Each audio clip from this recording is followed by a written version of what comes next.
Echoes from the Orient by William Quan Judge. Chapter 11. For an exhaustive disquisition upon adepts, Mahatmas and Emigrades, more than a volume would be needed. The development illustrated by them is so strange to modern minds and so extraordinary in these days of general mediocrity, that the average reader fails to grasp with ease the views advanced in a condensed article, and nearly everything one would say about adepts, to say nothing of the Emigrades, requiring full explanation of recondite laws and abstruse questions, is liable to be misunderstood, even if volumes should be written upon them. The development, conditions, powers, and function of these beings carry with them the whole scheme of evolution, for, as said by the mystics, the Mahatma is the efflorescence of an age. The adepts may be dimly understood today, the Emigrades have as yet been only passingly mentioned, and the Mahatmas are misconceived by believers and deniers alike. But one law governing them is easy to state and ought not to be difficult for the understanding.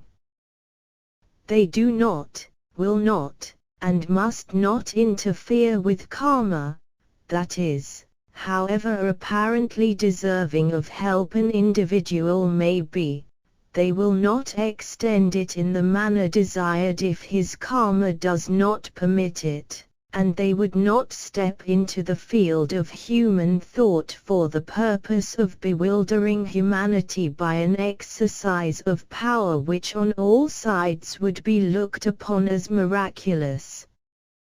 Some have said that if the Theosophical adepts were to perform a few of their feats before the eyes of Europe, an immense following for them would at once arise, but such would not be the result.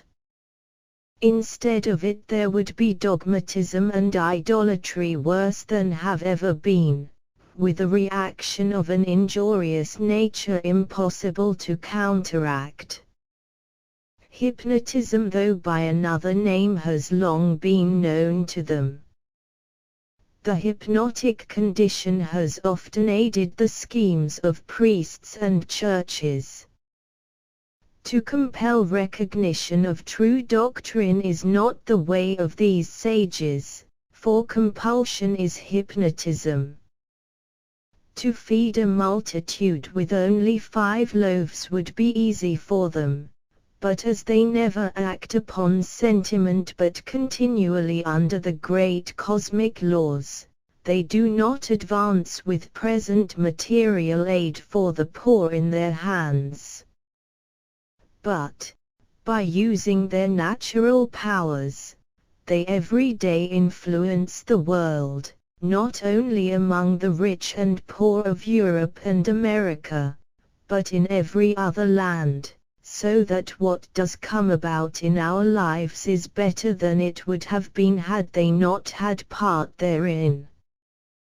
The other class referred to, Emigrades, constantly engage in this work deemed by them greater than earthly enterprises, the betterment of the soul of man, and any other good that they can accomplish through human agents. Around them the long disputed question of nirvana revolves, for all that they have not been distinctly considered in it. For, if Max Muller's view of nirvana, that it is annihilation, be correct, then a Emigrade is an impossibility. Paradoxically speaking, they are in and out of that state at one and the same time. They are owners of nirvana who refuse to accept it in order that they may help the suffering orphan, humanity. They have followed the injunction of the _book of the golden precepts _ step out from sunlight into shade, to make more room for others. A greater part is taken in the history of nations by the Emarchias than anyone supposes. Some of them have under their care certain men in every nation who from their birth are destined to be great factors in the future. These they guide and guard until the appointed time. And such protégés but seldom know that such influence is about them, especially in the 19th century. Acknowledgement and appreciation of such great assistance are not required by the Emarchias, who work behind the veil and prepare the material for a definite end. At the same time, too, one Emarchia may have many different men or women whom he directs. As Patanjali puts it, in all these bodies one mind is the moving cause. Strange, too, as it may seem, often such men as Napoleon Bonaparte are from time to time helped by them. Such a being as Napoleon could not come upon the scene fortuitously. His birth and strange powers must be in the order of nature. The far-reaching consequences going with a nature like his, unmeasurable by us, must in the Eastern Theosophical philosophy be watched and provided for. If he was a wicked man, so much the worse for him, but that could never deter a Emarchia from turning him to his uses. That might be by swerving him, perchance, from a path that would have plunged the world into depths of woe and been made to bring about results in after years which Napoleon never dreamed of. The fear of what the world might think of encouraging a monster at a certain point never can deter a sage who sees the end that is best. And in the life of Napoleon there are many things going to show at times an influence more powerful than he could grapple.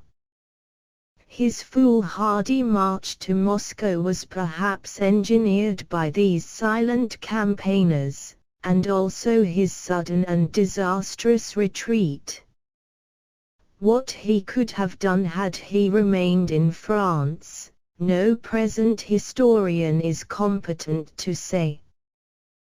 The oft-doubted story of the red letter from the Red Man just when Napoleon was in a hesitating mood, may have been an encouragement at a particular juncture. Whom the gods would destroy, they first make mad. Nor will the defeat at Waterloo be ever understood until the Emarchias give their records up. As a change in the thought of a people who have been tending to gross atheism is one always desired by the sages of the wisdom religion, it may be supposed that the wave of spiritualistic phenomena resulting now quite clearly in a tendency back to a universal acknowledgement of the soul, has been aided by the Emarchias. They are in it and of it. They push on the progress of a psychic deluge over great masses of people. The result is seen in the literature, the religion and the drama of today. Slowly but surely the tide creeps up and covers the once dry shore of materialism, and, though priests may howl, demanding the suppression of theosophy with a firm hand, and a venal press may try to help them, they have neither the power nor the knowledge to produce one backward ripple, for the master hand is guided by omniscient intelligence propelled by a gigantic force, and works behind the scene. This audio file was created by Payopreta Basic. You can download it at payopreta.com.